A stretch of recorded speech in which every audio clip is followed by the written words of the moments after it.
Well then.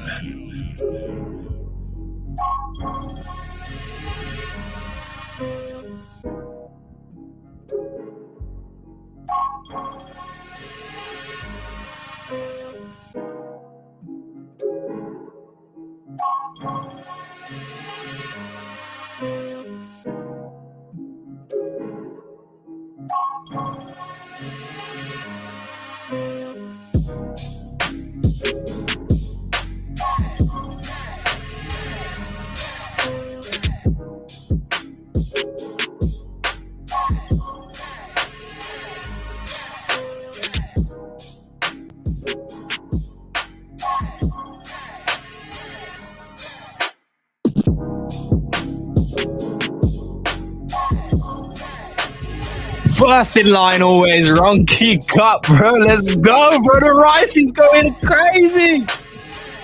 Oh, it's going to be a good show today, ladies and gentlemen. Welcome through. If you're one of the early birds, you get in the worm. Share this around, bro, because, yeah, it's going to be a big show. Big show today. Big show. Like, big smoke. I'm feeling the energy. I had my coffee. I've been up since 9 a.m. I ran around. Blood is pumping. Everything's happening right now. So we're gonna have ourselves a damn good show. All right. So make sure you're telling your grandma to get in here. I kind of like the way she looking over the last week. So make sure she's in the chat, man. We're gonna start maybe in about 4 or 5 minutes or so. So give us some time. We're gonna warm it up. We'll play some nice tunes for a little piece. And also remember, we have the CAG song. What is it? The lucky song, the raffle. We're announcing that today. So if you're a CAG warrior, shout out to you. Of course, we're going to hype up Ronky and Rice today because, hey, it deserves it, bro. It deserves it. So you're in the right place for all of the news and the announcements of those projects for winners. So welcome, man. This is the Ronin Radio. If it's your first time tuning in, well, just relax, get some popcorn, listen to the tunes, and when we're ready to go, we are going to go. Okay? So hold your fire. Chat. We'll be keeping an eye on you today. Of course, we will be talking with the Treasure team. Well, more specifically, my guy over there, Mike Lau. We're going to be talking with him today, talking about the AI agents on Ronin, Treasure's roadmap, essentially what they're doing, what they're building out, and all of the above. So if you have questions today is the space in which you may get them answered. But we'll be live in about 5 minutes, like I said, guys. So much love. Thank you for being here. And repost the fucking stream. I haven't seen one repost, bro. You fucking kidding me? Goodbye.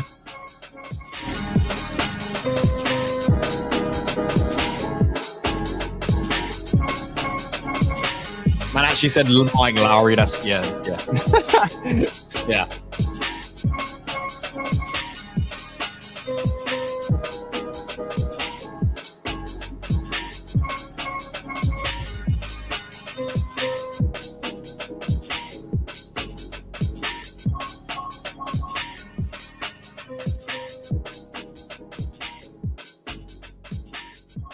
All right, then. Yo, next tune. Come on, yo. I'm putting you on. I'm putting you on right now. All right, if you like music, Ronin Radio is actually a home for you to come and check into. Gila streams too. Music is at the core of them. All right, so if you fuck with music, you fuck with the radio. Let's go.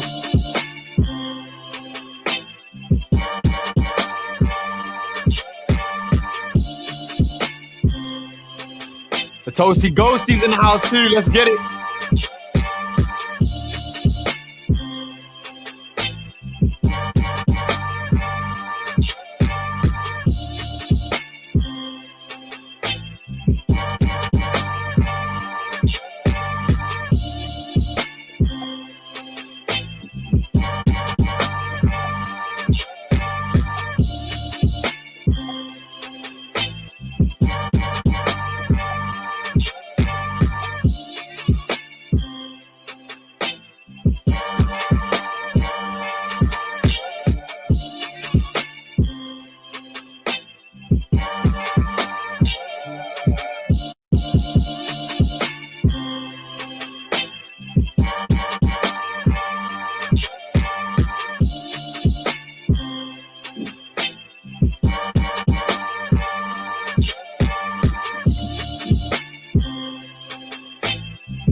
Oh, by the way, yeah. This is how you repost a stream. Just watch. If you're here on the X chat, it's that simple.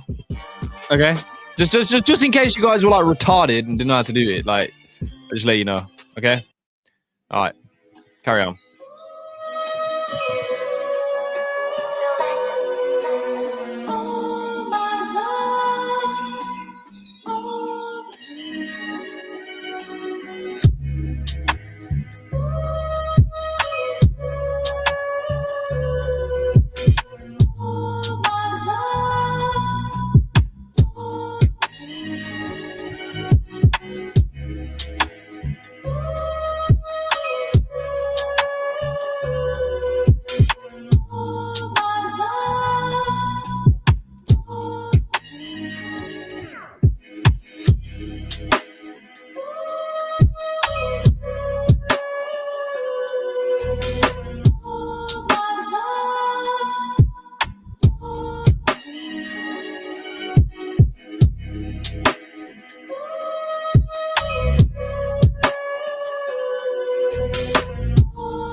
Dope.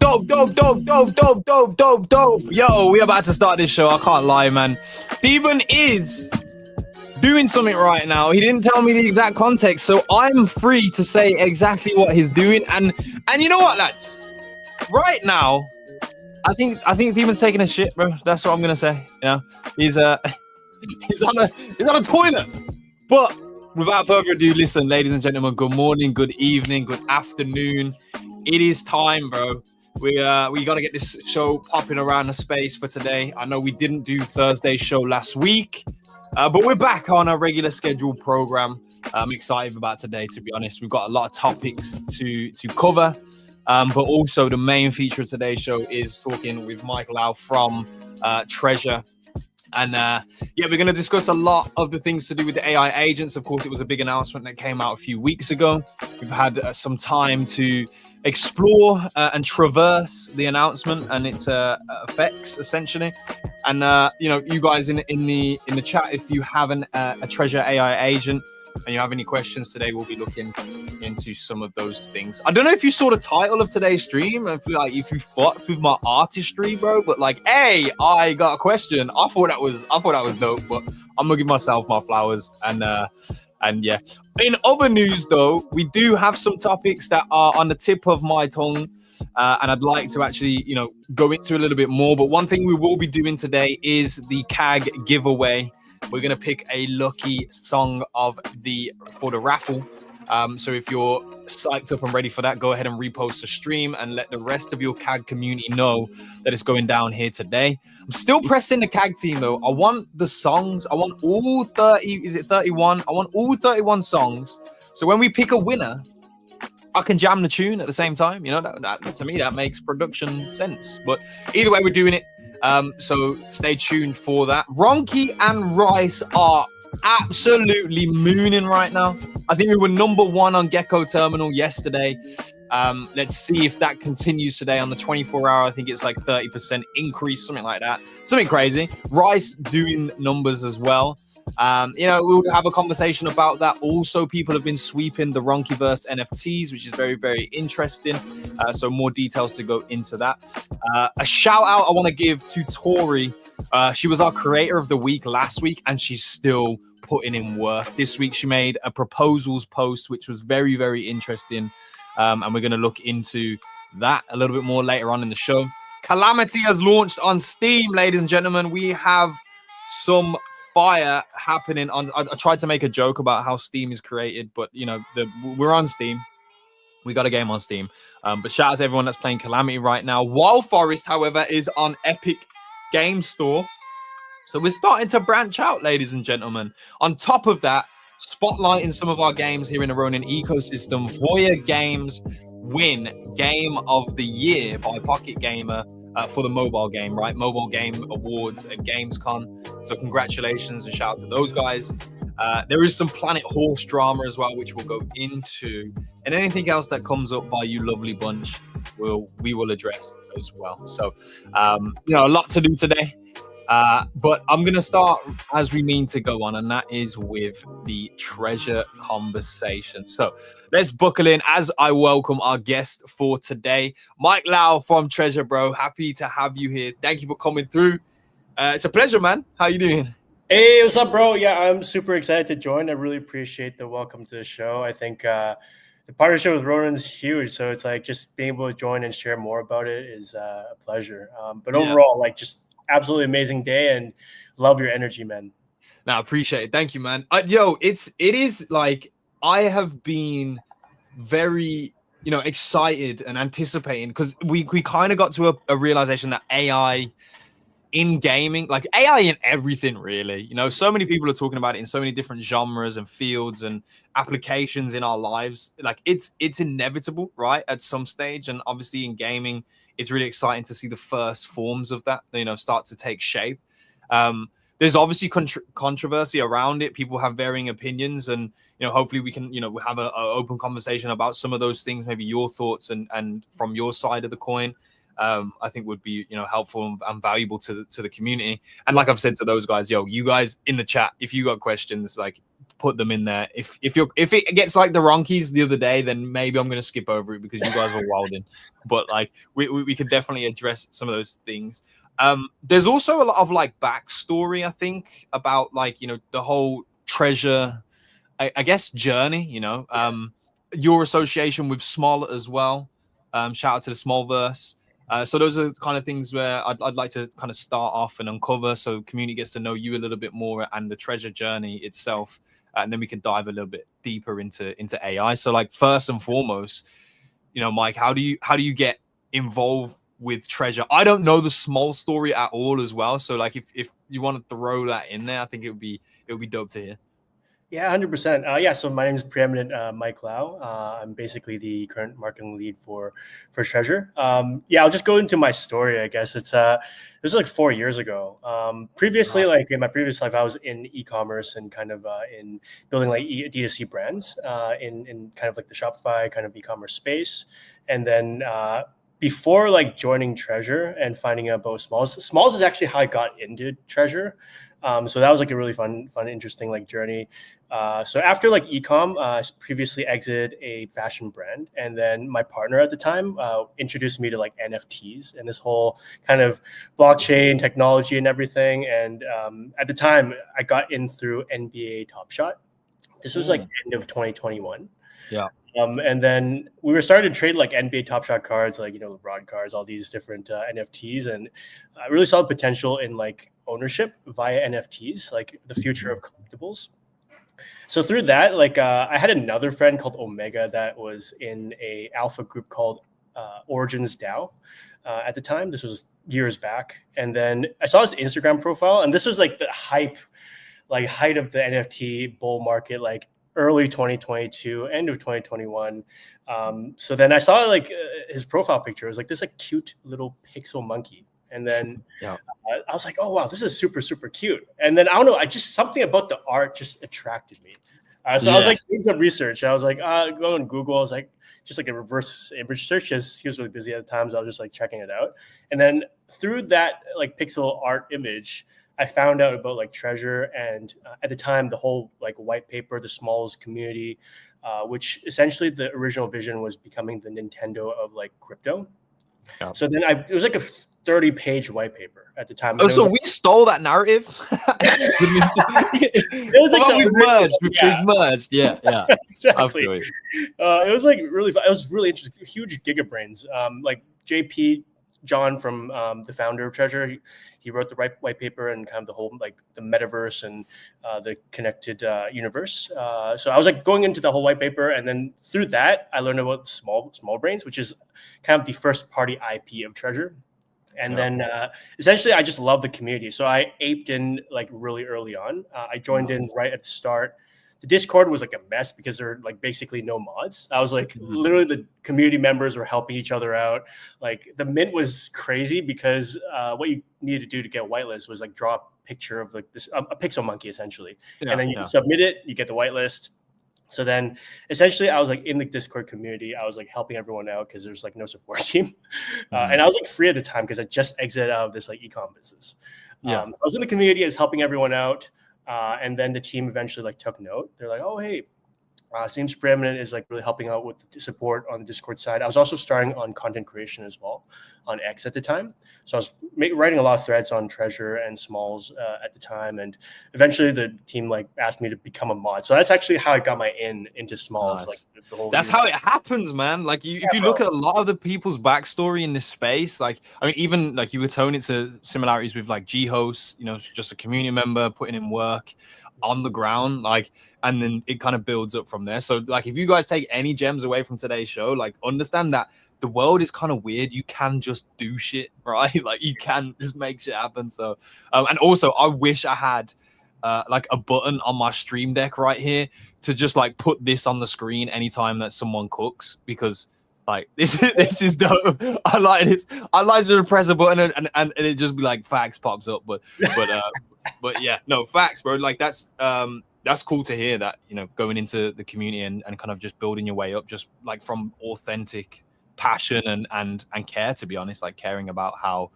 the experience of others is in that environment. So but yeah, I think it's also really that is really valuable, because I think team members that have that community member aspect, they can understand the community at a different level because they're part of it. Like they're part of their holder, they're invested in the community. So it's like when you're creating, you have that empathy for the holders as well. It's like a different perspective. So it's like really good to have that ground up type perspective when building these communities and kind of being on the team as well. But 100%, it's like Jiho's journey is like super legit as well. Like how he got started, and huge respect and inspiration. Yeah. Have you had any conversations with Jiho's? Not any in-depth conversations, just like X conversations here and there. Yeah. And he was really liking the AI agents, and like Treasure and the Ronin kind of partnership was kind of a long time coming. And I was just like really happy to see it go live, because I think previously in Treasure we were kind of doing game publishing, and that was kind of like competitors in a way, and now like we're kind of collaborators and partners. So it's like really good to see that come to fruition.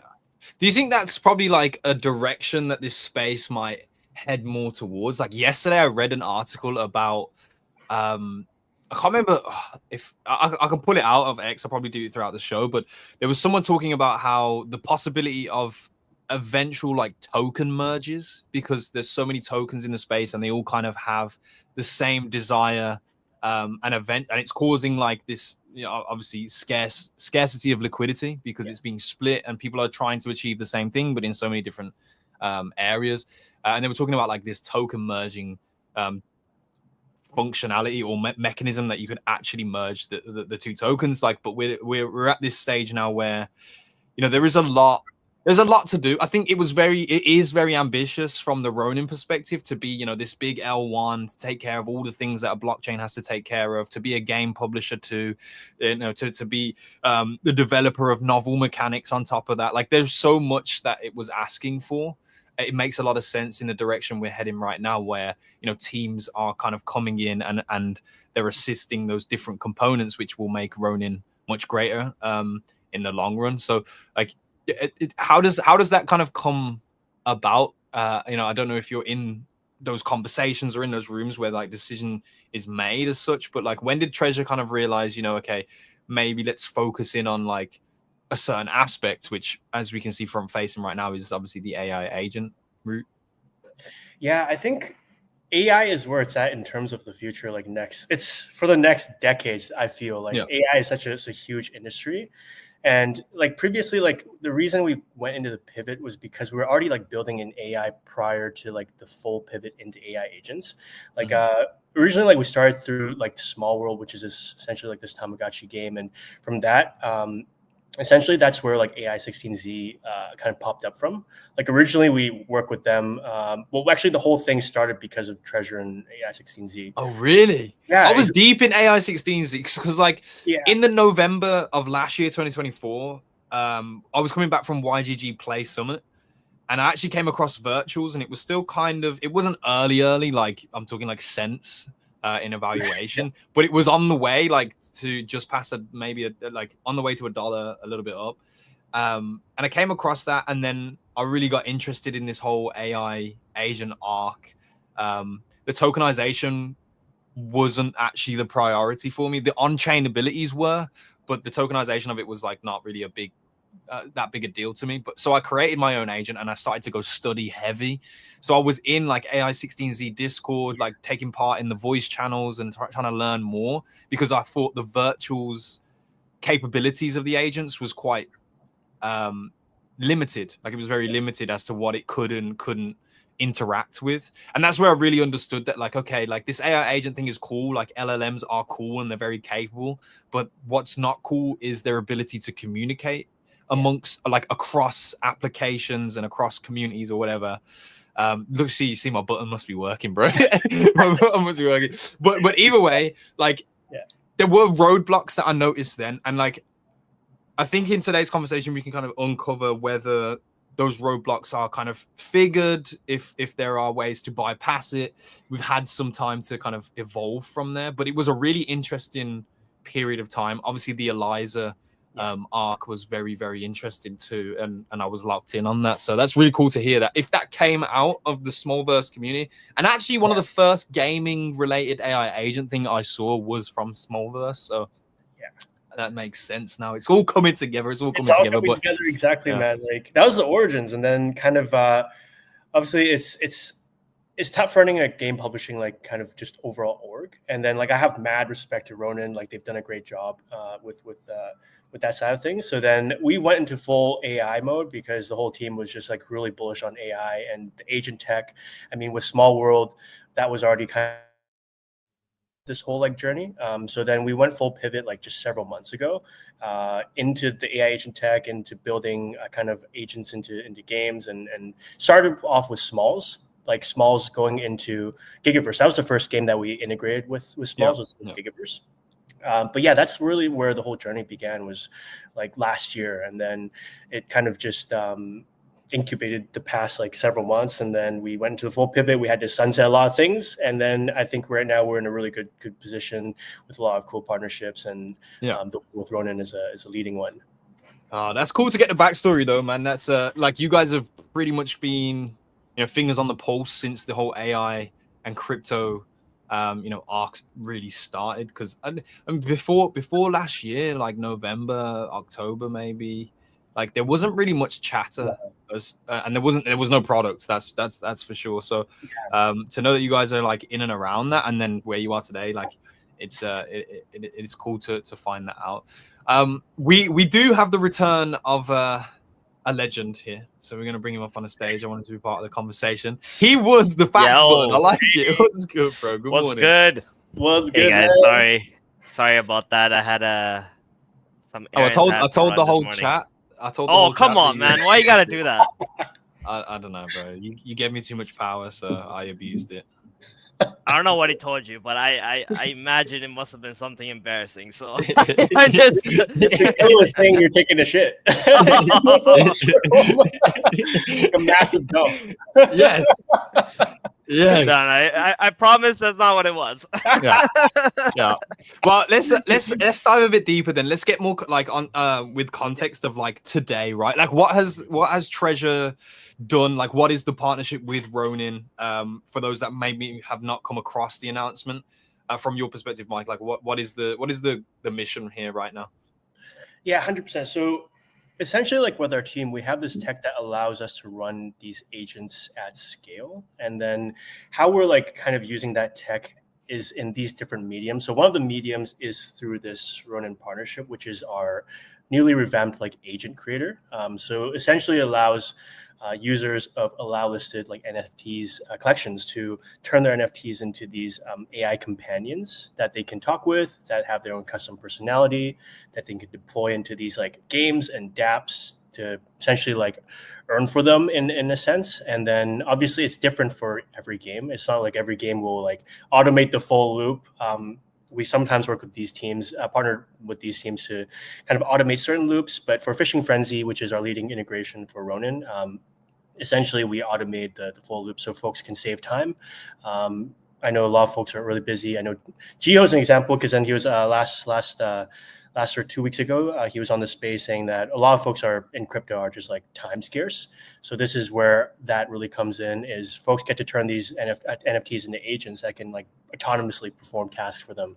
So this agent creator is one of the mediums that we're really focused on building out with Treasure is adding more integrations over time where folks are able to use their Treasure agent to play Fishing Frenzy and other games in the future to save time and also assist them in the game as well. But essentially, that's definitely one of the things that we're focused on is the agent creator and these companions. Yes. That's one of the aspects. Yeah. So I'm taking a look at like the roadmap and its kind of completion in some sense here, and you know what's been happening recently. You know, it aligns with those things. The up next is very interesting, and I'd like to talk about this and obviously the future things too. But right now, yeah, the agent integration exists. I made an agent using the platform. I actually used it on stream a few times, and it's been, you know, it actually is. I will say this, it is proprietary in many ways because it seems to have like this X integration that is far better than like an OpenAI, a Gemini. Like they really struggle to go into social media and like decipher and scrape data from social media to the caliber of which the Treasure agent actually does. So that's one thing I did notice and have used more so than, you know, my go-to at the moment, like presently is Gemini. And there are certain tasks that actually I think, you know what, I'm going to go to the Treasure agent to you know, query those things. But it is really cool. There's a lot of cool aspects around it. I have a lot of hope for the NFT angle simply because I think if you create something that actually provides a different value accrual for an NFT, right? Like you can actually change markets based on, you know, something that the NFT wasn't even made or intended to kind of harness, which I think is really cool and very valuable for a lot of projects, you know, to be allow listed, so that element exists. You know, I was just thinking the other day, I have a Genkai that I made as an agent, and the Genkais right now, shout out to CyberKongs, they're doing great things, and you know, a lot of love for the Kongs. But like Genkai don't really have that motion when it comes to market movement where their other products right now do because there's announcements. But essentially, if I was to create or to train the AI agent and it's a Genkai, that data stays with the NFT itself, right? So like me selling that NFT onwards, you know, I could actually train it to become more valuable than the average floor Genkai that is around it. So that element is really cool for me. So the companionship, like we're going to talk about games afterwards, but the companionship is the arc that I'm really excited for. So when it I comes to AI. got a question with that then. With what you said, is that how it works right now, where like the data actually stays with the NFT? Because someone who can use your AI, right? How do you actually stop them from being able to just like scrape everything? I mean, you really can't. I mean, like these AIs agents are so powerful. Like you can't really stop them from scraping everything. And eventually, these things are gonna get so good where it's like teams will want to integrate AI anyways into these games, like whether in as NPCs or as players or as traders within the game and participate in these in-game economies. Like agents are gonna get so good they cannot be ignored. But yeah, currently, like essentially, our agents they'll build up their experiences over time, their skills over time, and that stays with the NFT. The chats those are wiped because folks can say all kinds of stuff to their companions. So you can see we won't allow like you seeing the full chat history.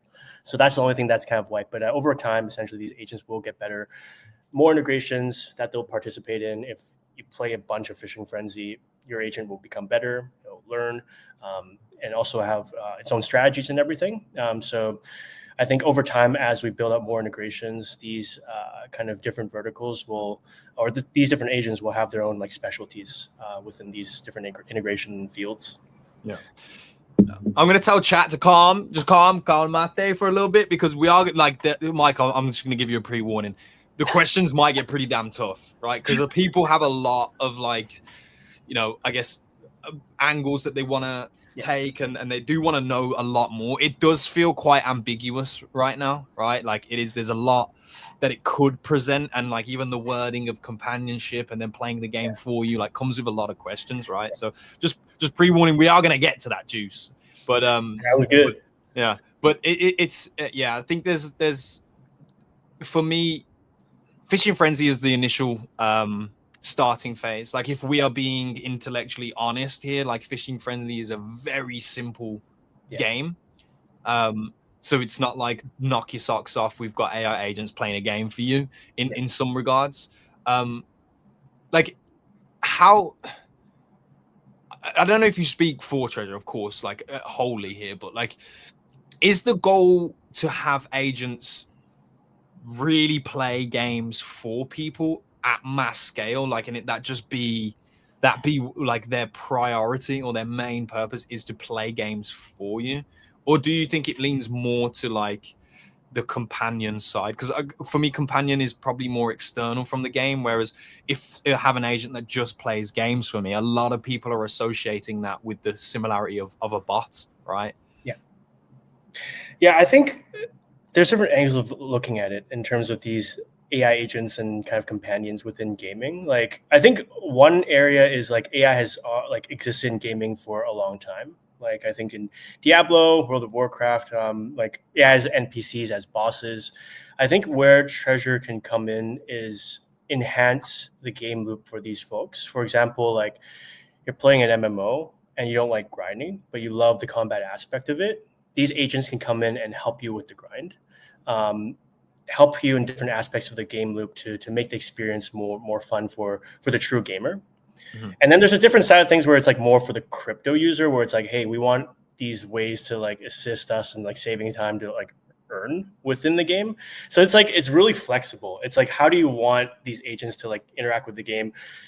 It's all possible. It's one way. It's like, hey, we can basically automate or basically become an assistant in ways to automate these parts of the game that are more like more boring for the gamer. Mm-hmm. So essentially, like that's possible as well. But it really depends on the game that we're integrating with. Fishing Frenzy is definitely the start. It's our way into the Ronin ecosystem, and it is a simple game loop, which is why we wanted to start with it as well, just to give users a taste of it. But going into more complex games, MMOs, that's, I think, where it's going to be really interesting, where the gamers will be able to see the benefits of having these AI companions and agents in these games to enhance like the experience for them. Yeah. So a follow-up to that then, I mean, I imagine, you've spoken with a lot of teams about this idea and like what that could entail. So I don't know if this question has come up already in like your calls, or probably has, but I want to obviously ask that in front of everyone, like, and see what you think of it. How do you see, like, when people play games, right? They play because there's a dopamine factor to it, right? You go through the struggles and everything, and then there's like that reward at the end of the tunnel. And removing that part where like you're working for the reward just makes the reward a little bit cheaper. in a way, right? So you're kind of like, in my opinion at least, like you're removing a significant amount of like the purpose of actually playing the game. So is there like a solution to that? Like I think AI is going to be great. I think people are going to play and use it if they can, because we want to cut corners, or we want to make things easier for us. But I feel like there's also a world where people get pushed away from games because of it, right? Without knowing it, right? Even if they like using AI.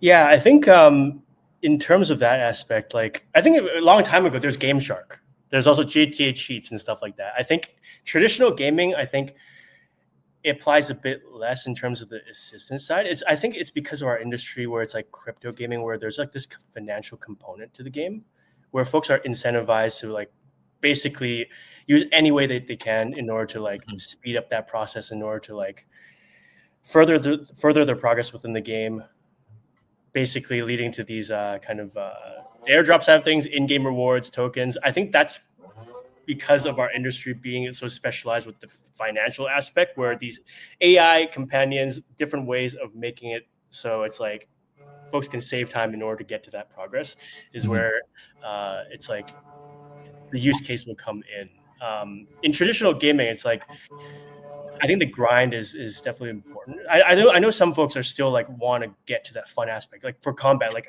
in MMOs. I hate the grind. I just want to get to I just want to gear up and just freaking fight bosses. But I think it's dependent on the gamer. Obviously, there's going to be some gamers that hate it.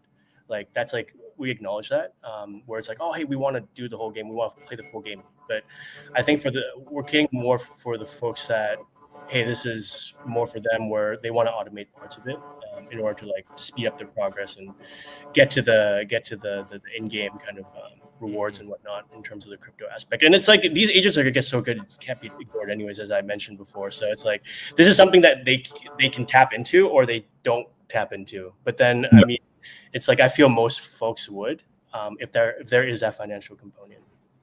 Yeah, for sure.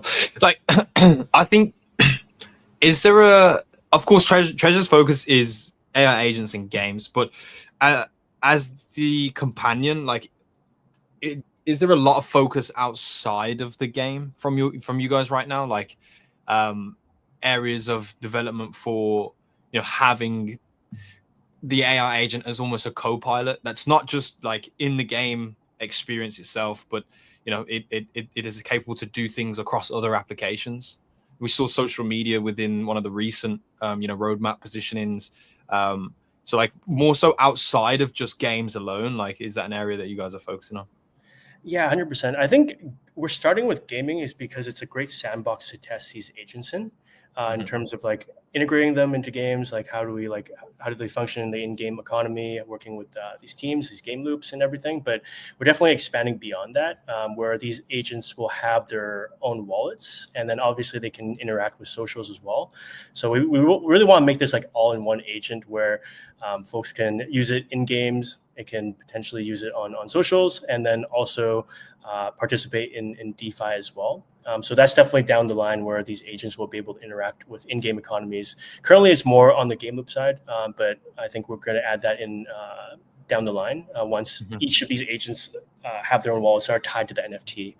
And it's kind of funny. You'll eventually need to like build trust with your agent in order for them to like send you like kind of their funds and work with them on the financial component aspect. But the companion side is something that we're really excited about as well, because it's like really growing market. I think just outside of crypto as well, where companion, it's like the movie Her. I think 10 years ago that reality is like really weird, but like now it's becoming more and more of a reality, where I think eventually everyone's going to have their own like AI companion Jarvis type friend, where that can like help them with different areas in their life, become kind of like more of their social companion, everything. I think that's becoming more of a reality in the next like this decade, I'd say. And that's something that we're like have focused on, and that market is like growing rapidly. I think in the next like 5 years, the total addressable market for the companion side is going to be like 170 billion. So that's something that we're heavily focused on, and we're building out this like iOS app that's more aimed towards like I guess the mainstream, where essentially it's like basically Tollin replica. It's these like AI collectible characters based on the small IP, where folks can really kind of build a relationship with these AI companions, which is really interesting. I think that's where things are kind of headed. Yeah. Yeah, I mean, it just in general, like socially and in society, like if people catch wind of like some kind of tool aspect that enhances their online experience, or just gives them more like wins basically and the edge over others, essentially, like that, it's going to get used, and we're probably going to get into an environment where there are a lot of different ways to go about this. So the fact that you guys are focusing in on like this companionship aspect, I think that will be the preferred model. Like there is obviously going to be like super powerful AI platforms to access, like there will be LLMs, but right now, if I'm being like really candid and honest about the AI environment now and the product basis right now, it's still super clunky. Like it is not efficient. It's not even fun to like use. And although there is the histrionics to all the things that you've discussed with your chat GPT or with your Gemini or whatever, like it doesn't really feel as if it's, you're returning to talk with that friend of yours that's able to help you with things. So I think that's a very important social factor for humans to gravitate towards too. So the companion approach, I think is a really good way of going about this.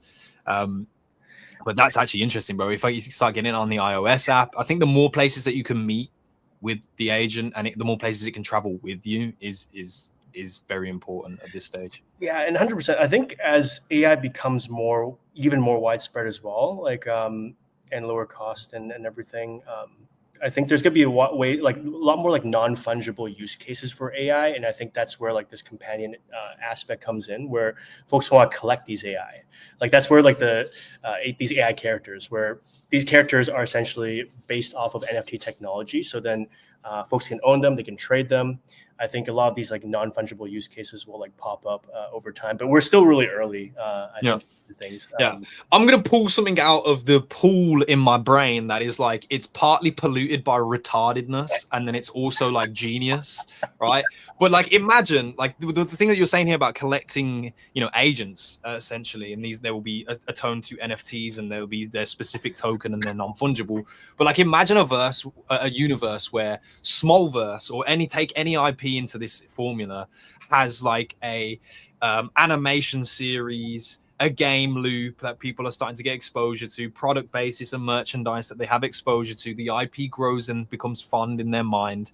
And then they actually are automated in terms of the way that they interact and the way that the series develops and the way that that character forms and shows itself. So people become have fandom over specific characters within that universe, right? That's your NFT. So now anytime that people buy merch of that character, there's a royalty distribution.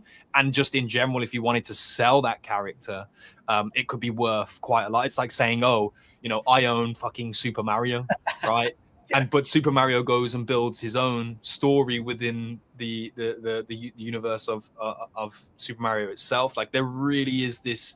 I think we can get into a reality where like that is a thing. That's what brands actually become, right? And you guys obviously know this. Coming to Ronin, Moku are developing their IP with the Mokis, and like that's a direction I saw very early on with what they were attempting to do. And I think this is probably going to be a new meta in terms of entertainment as well, and media development, is that there is this kind of hands-off non-human implementation, and that naturally these AI characters you become fond of, and you're like, fuck, it's crazy that they decide to be that way, right? And I like that.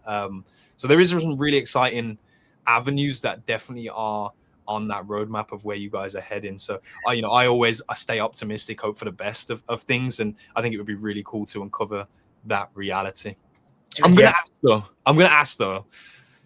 This might be too much alpha, right? So if we can't do it, we can't do it. But not really when, but if you could share with us, like where is your next kind of aspirations for integration in terms of games, right? If you're talking about the Ronin collaboration, is there games that you're like lining up to have exposure with next? Because right now we got Fishing Frenzy. Is there anything else that's on the radar to kind of be lined up next? Yeah, I actually have a call with. We have several like possible games that we're going to integrate with. I have a call with a founder of one of the Ronin ecosystem games tomorrow. I don't know if I should name. Oh, Do it. What do you Mike, mean you come should? on. Just spill the I don't want to beans, get you in mate. trouble, bro. But That's the whole yo, no. That's the whole point of being here, so you can share with us what's going on. You know. Yeah. Yeah. So I think he'd be cool with it, like because we're exploring. Where this is not confirmed yet, like but I think Kuro Beast is one we're kind of looking into as well. And there are a couple others that I will not name yet because they're still like early in the conversations, but we're like Yeah. working hard towards like the next integration and Kurura we makes want to sense though, expand it much because it's a further. companion based game, right? Like, and having So- AIs in that. I got a question for you. So a lot of the like, I don't know if you've ever watched Ronin Radio before, but we talk about AI all the time, man. Like we talk about it all the time. Like Gila will tell you here that I'm a mega AI gaming bull. Like I think it's inevitable. I think it's gonna happen. But I have to also ask the questions from the other side, right? Because you're also an AI, gaming bull. So I'm gonna play, devil's advocate here, and ask you like, we know that AI gaming is still a long ways away, like to where we actually want it to be, and where it's gonna become mega mainstream. It's gonna become mainstream. It will happen at some point. But what are the problems that you are facing right now, right? Like and like where are the hiccups at? Like what do you think is like? Is it just a time related thing, or is there any issues that needs to be solved or still finding a solution to? Let's think about this.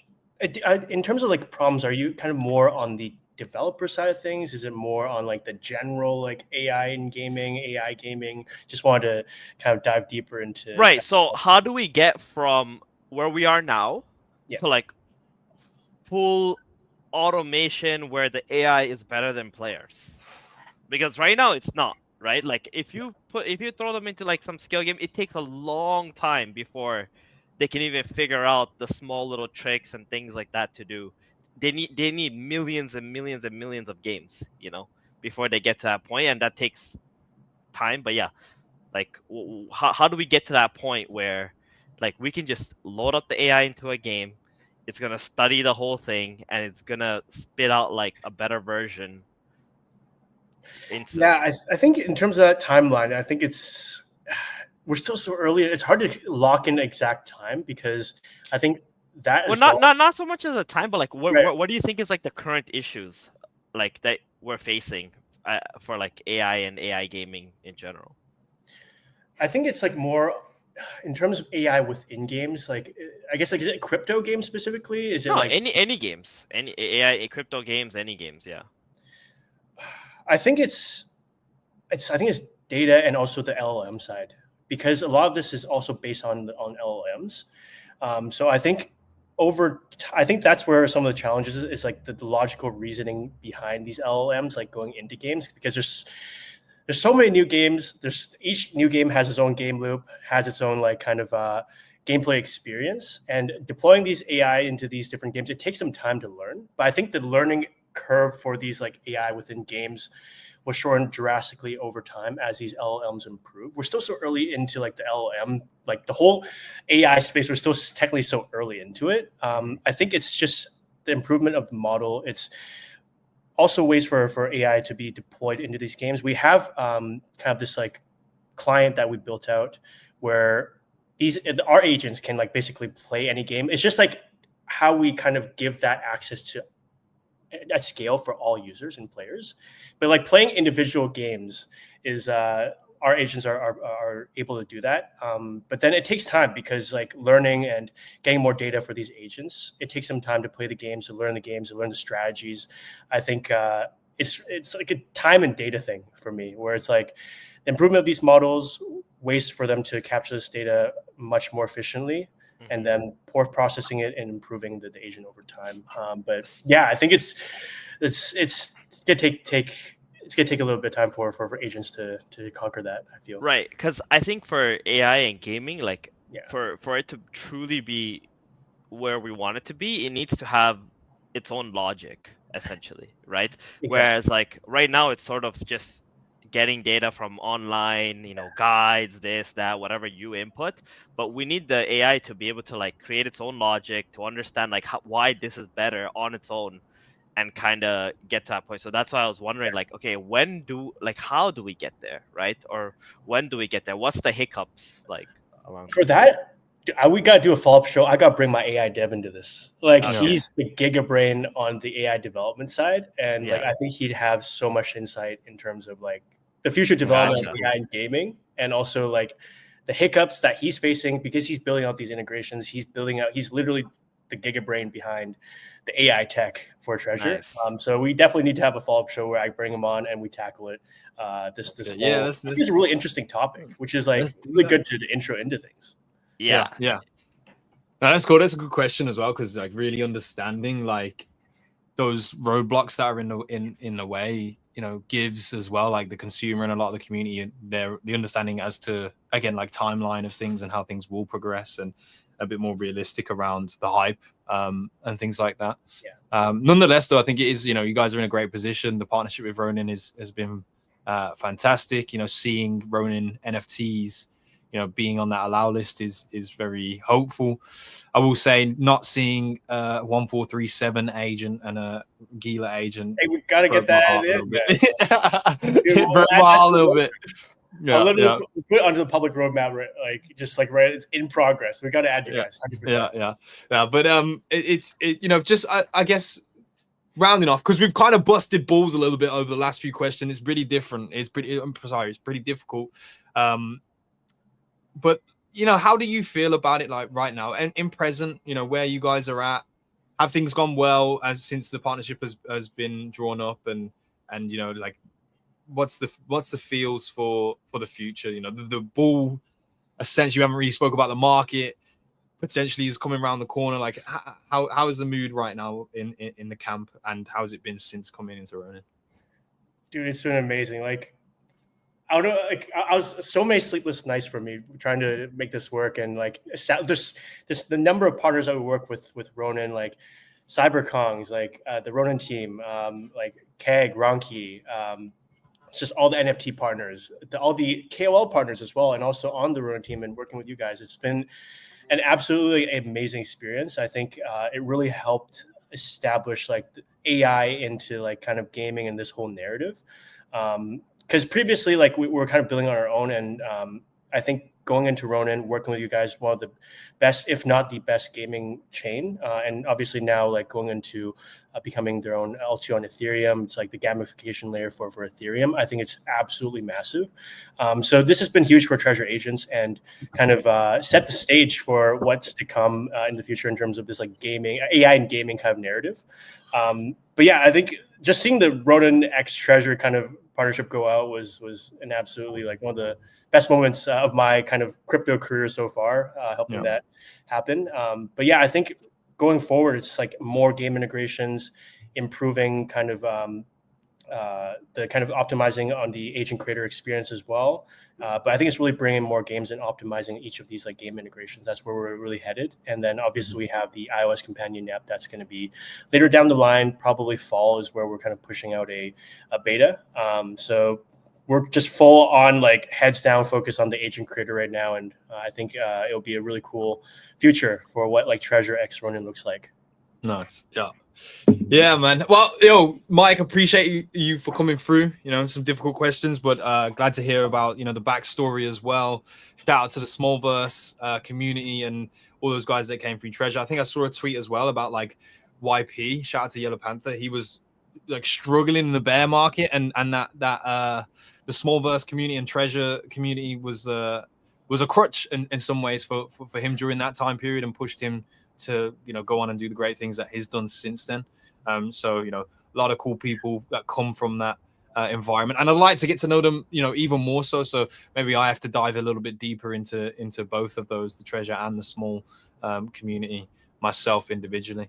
I did have one last question. Actually, I should have asked this a little bit earlier, but you touched on it, how Ronin obviously is going to an L2 now because of on-chain functions with the agents themselves. Like, now you get this 8-month pre-warning, right? So there's time to do it, but like that changes things a little bit for you guys, right? You gotta have the capacity to operate on the L2 side, right? Because right now, I believe I'm understanding that L1 accessibility has been like checked off the box. Does that differ with L2? Is it like a more difficult thing to accomplish? Not for the treasure agent side in terms of the platform, because right now we have because smalls are on L2. They're on Okay, L2 right now, but they're gonna move to L1 very soon, probably next week. It's gonna be a pretty big announcement with Magic Eden. So Nice. just a little bit alpha there, but yeah, I think in terms of Ronin moving or having their own L2 and moving to Ethereum, it's not going to be a challenge for us in terms of integrating these NFTs into the platform pretty simply as well. So we won't have any technical challenges on that end. Nice. That's good to hear, man. That's good to hear.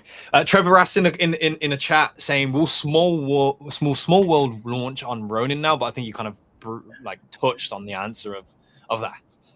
Yeah, Small World will be essentially Small World is the iOS companion app now, and then it'll be powered by Magic. So in terms of the specific chain, we are unsure, but I think anything's possible. Gil, we got to get Gil agent and 1437 agent 100%. You have to share that. Bro, Rare has been throwing Scotch bonnets all fucking day, by the way. I want to tell you that, Dredge. Like, Mike, we had a tough question on social media. I asked before the show, if you have any hard questions about the AI agent narrative, share them here. He definitely did that. I'll let you do that in your own free time and explore the Scotch bonnet, the spice that he put out there. But no, it's been a pleasure, man. Thank you for coming through to today's show. Well, let's do the AI dev follow-up show at some point when we can, when we will wait till the small burst announcements and everything happens, and yeah, probably looking in towards September, we'll sort something out there. But thank you, man. Thank you for coming here. Dude, thank you guys for the opportunity, and it was an absolute pleasure being you, Gila, and 1437. Thank you for the conversation. I think things are looking very exciting, and I'll stay tuned to the show, and we'll see how we can cook up another episode in the future. And yeah, just an absolute pleasure, guys. Thank you so much. Much love, bro. Thank you. Yo, I'm gassed though. You guys know that I'm an AI bull. Theban said it. He got his statement in there. He's the gaming AI bull. I am too. I think you guys know that, right? Yeah. But the thing is, though, I unfortunately have a very childish imagination, right? So, maybe my ideas of where I'm bullish on are just so so elaborate and so difficult in terms of so far from where we are today. I know where you're bullish. You're bullish on being able to acquire a little bit more intelligence. I'm gonna rug the fucking show, bro. I'm gonna end it right now. We've got so many topics, but I'm gonna fucking end it right now because that is. Are you for real? I guess that makes up for me saying that you went for a shit at the start of the show, right? So that's fine. That's fine. We're doing that. We're doing that, chat. But chat, let me know how you felt about the. Oh no, he actually rugged it. No. He's liking. Oh, are we still live here? Okay, we're still live. Gila seems to have lost his internet for the time being. All right, there we go. It's back. No. It was like a faux rug. I think it needed to happen. No. Just let me know how you felt, guys. Right? Thank you, chat. But like I said, bare topics, right? And that's an English slang word for a lot. It's strange that bare would be like barely anything, but here in the UK we would say, "Oh my god, there's bare things to talk about," which means there's a lot. But we got to do the CAG giveaway. Right now, let's go. We've got 30 something what is it, songs, right? 33 was, right? But 33. we have to remove the winners of last week or last time around because we can't select the same songs again. So remind me, bro. I think the winner was there was one winner. I think it was number 8. Holy shit. Yo, Angry Bread Tony, let me know. It was 30. There's 33 songs. 30 is excluded. Okay, I was so far off with number 8. That's sick. Anyway, here is we got quite a bit of giveaways to do, eh? We do. We haven't actually finalized one, but I'm really excited about the potential of some of the things that we can give away soon on the show. I'm not going to announce it right now. We're going to cipher the details of that and make sure we got it all locked in before I go spreading things amongst the show. But it is time, right? It is time. If you're a CAG holder, yo, let it be known. Get the clips, fire them up. Let's get it ready, all right? Because we're about to select one of the lucky songs. Actually, before we do that, I'm going to go in and explain the whole giveaway that is happening right now for those that may not know who weren't here the last time round. Right, this is CAG. It's the cute Asian girl. If you've got one, you've got one. She cooks, she cleans, I was going to say something else, but she's amazing, right? CAG is amazing, and we are giving away. Well, we're not. We're going to reveal the winner, and CAG, the community, is giving away prizes every single. I think it's 2 weeks, every 2 weeks. But the prizes are pretty damn cool, right? 666 run in prizes. I don't know what devil worshipper set that as the price, but they did. 333 of that run will go to the 1-of-1 holder. Now, if you didn't know this, there are 33 1-of-1s in the CAG NFT ecosystem. They are all assigned to a specific song, and yes, that is a song, like an actual song that I don't know if AI made it. I'm not gonna judge that, but maybe it did, maybe it didn't. There are 33 unique songs. Every time we do the raffle, we spin for a random number. The number that comes out selects the winning song. If you own that 1-of-1, you instantly get 333 run for holding that 1-of-1, right? So the 1-of-1s is actually, it's a great way to have a payout if every 2 or 3 weeks or so, there's a chance of you getting 333 run. It's pretty good returns. Either way, the rest of those people who are getting a portion of 333 run, it comes from them completing a collection of CAG NFTs that are assigned to a song. So all the CAG NFTs have a trait that is assigned to songs 1 through 33. If you have a collection of them, I believe it's 4 of any one song, it will register you as one of those holders that gets a distribution of the 333 run. You also do need to have a certain amount of CAG token in the same wallet that you hold the NFTs to be eligible. And I've seen 3, 4, 5, 6 people be cut out of rewards that they actually would have won because they didn't have the CAG token in their wallet. So make sure you have your CAG token. I think if you went and bought it right the fuck now and you have a collection for one of these songs, it would be okay. Like you'd make it. You'd make it.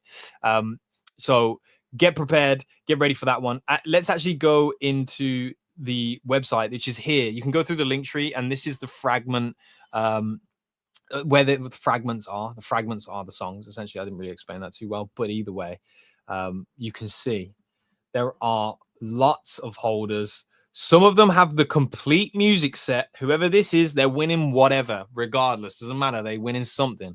And then so on and so forth. So the holders here, a lot of people holding 4 songs. It goes down 3, and then there's a ton of people just holding one song. We can't see what you're looking at, buddy.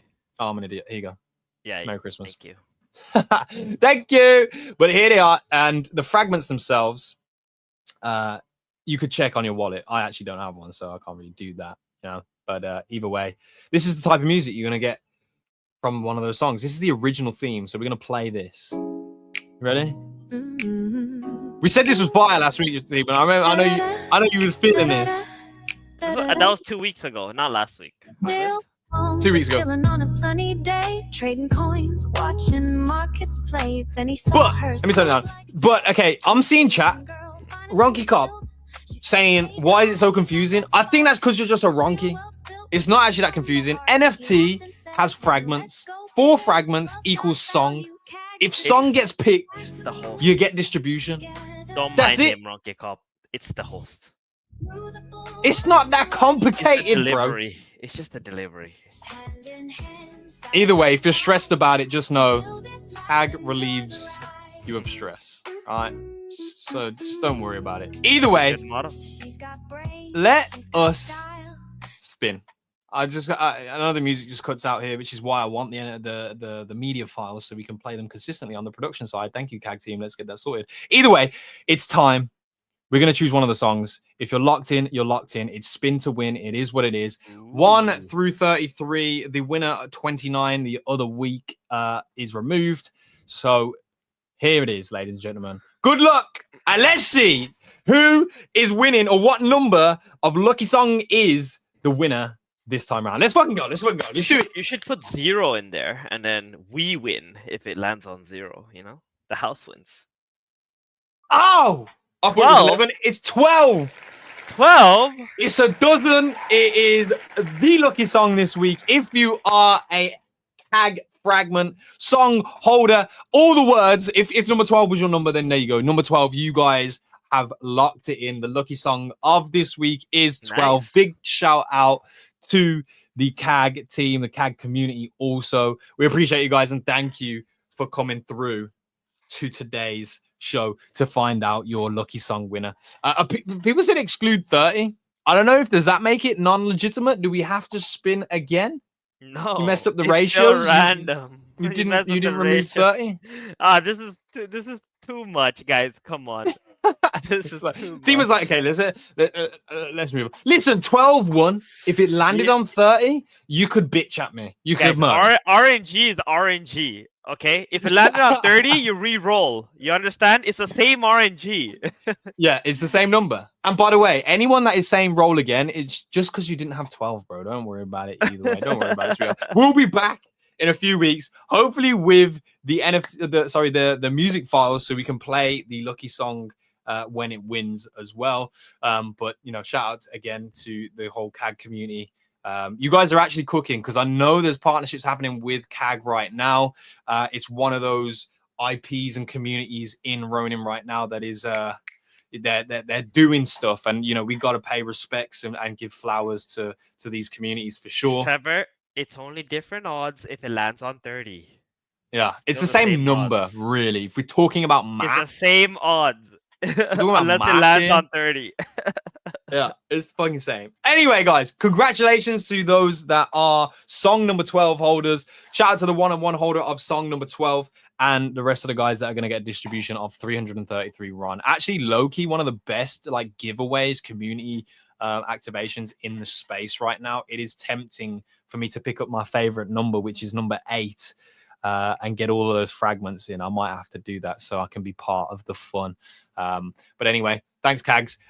Let's move on with the show. Let's talk about it, bro. You were like, no, you know, I don't farm rice. You know, I don't get involved in that stuff. How do you feel now, bro? How do you feel? Because rice is fucking cooking. It's been in the cooker. We did, what is it? The 12 minutes on boil, the 12 minutes off boil. I don't know how to make rice, bro. That's what the CAG does, right? So, but either way, It is cooking. It's not only rice, Bro. Ronke is cooking too. bro, look at fucking rice, bro. That shit gives me Ronke a and fucking rice. boner. I got a boner looking at this chart. Yep. You know what would be the best way to pump rice and Ronke? If there was a way to short it. Ooh. Then you get everybody shorted, then you just go in and bam, wipe them out. You're saying bring rice to perps? Yeah, it's not possible though. It's not enough. It's not high enough No, it's not. It's not. It's market not. cap to do so. But you know that's exactly how you get shit to pump. Mm-hmm.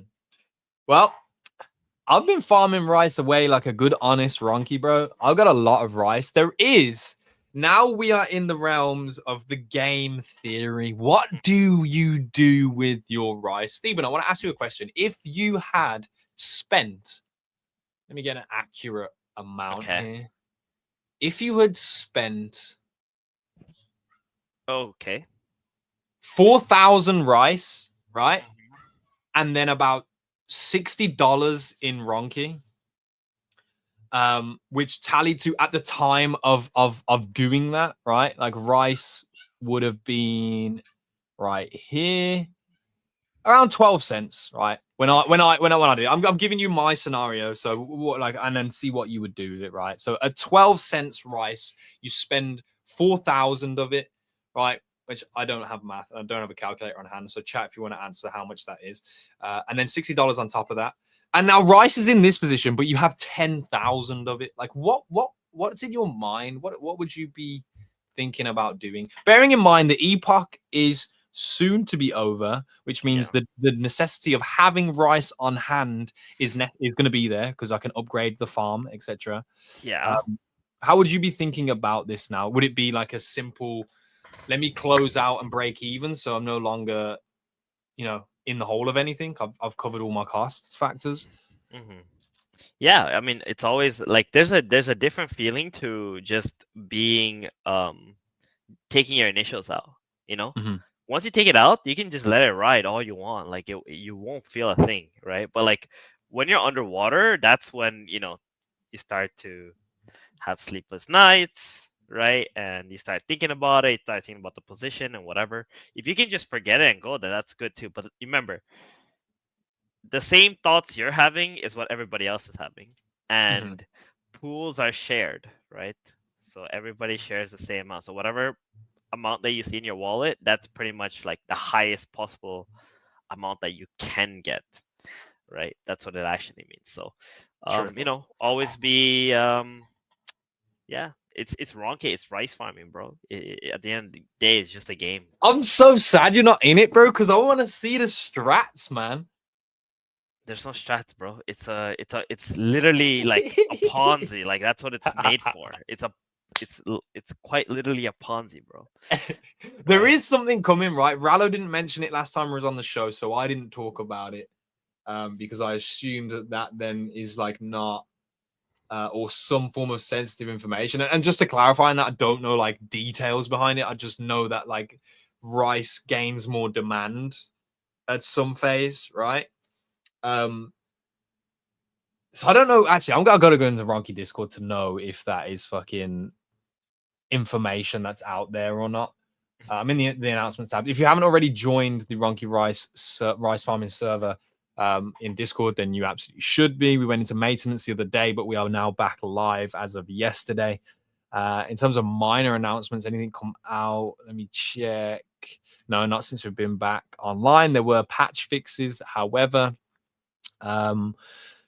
Jeet jail is not on the cards, ladies and gentlemen. Not for me. I don't want to go to Jeet jail. I'm just gassed to see Rice really starting to perform that, and I want to actually give a moment of time here to just shout out the Ronky community, bro, and the Ronky team because they went and made shit happen, right? Yeah. They went and got Yeah. in contact with people who are making content on Facebook, YouTube videos, external of X. And you know what? It's shining a light even more so on something that we already know and is apparent, but that outside of the bubble, that is, I would tone like as X, there is a volume of new users that potentially will get involved in these types of things. So congratulations for them doing it really well and the execution paying off. I think 3,000 new wallets or new members in a Discord over the course of a few days is like really fucking impressive.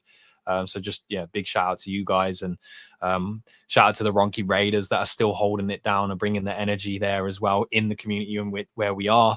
And shout out to all of those that are bringing that energy outside of the community too.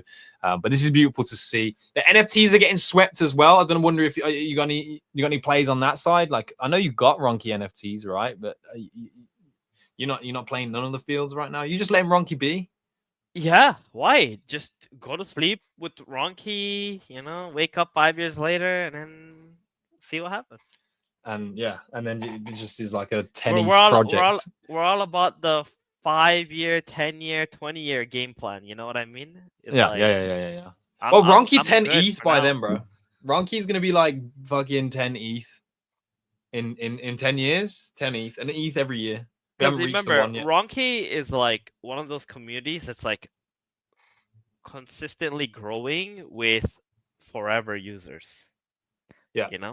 It's like you could tell that people aren't just like the culture doesn't end, right? Yeah. Because it's literally a CTO where people like being there because it's just funny, right? And they love interacting with each other. So Bro said one Moki is 10 ETH. Don't steal the swag, bro. Yeah, fair enough. Fair enough. One Ronky equals 11 ETH. How about that, you fucker? Let's go. Let's go. No, shout out to Moki, bro. Actually, we're getting closer to Grand Arena, so my boredom will be it will be filled. The vacuum will be filled at some yeah, so stage. we're gonna have our first experience by the end of the month.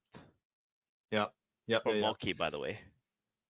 Blue Perp says, "Man, am I too stupid? I don't get Ronky." And I think that is the most like oxymoronic statement I've ever like seen in the comments. Do you have any advice for Blue Perp here, Demon? If someone that doesn't get Ronky, how do they get Ronky? Man, I'm autistic. I don't get Ronki. That's It's an how do you- oxymoron. It is. Yeah, like you technically you should fit right in. Yeah. Yeah. You know what I mean? Like you should just fit right in. If you are too stupid, maybe the problem is you're just too smart. That's probably why you don't get it. You're just too smart, Maybe actually. you're lying to yourself that you're stupid, Blooper. Because And if that's the you're problem. stupid, right, then it's easy to understand Ronki, right? So if you're on the,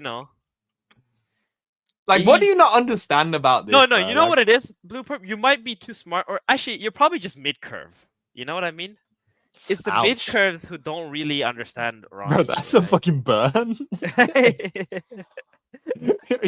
Like what? I don't understand what there is not to get about this, bro. Like what? Like this is just fucking beautiful. Like just look at him. Look at his fucking kneecaps, I thought bro. you were gonna say nipples, but yeah. I mean, yeah. I mean, if that's where you look, that's where you look, right? But like, either way, let's fucking keep it moving, guys. I know you always look below the belt, so I mean, someone had to talk about something else. Hey, yo, we're killing it today, bro. We're having a good show. We're having a good show. Let's keep it fucking moving.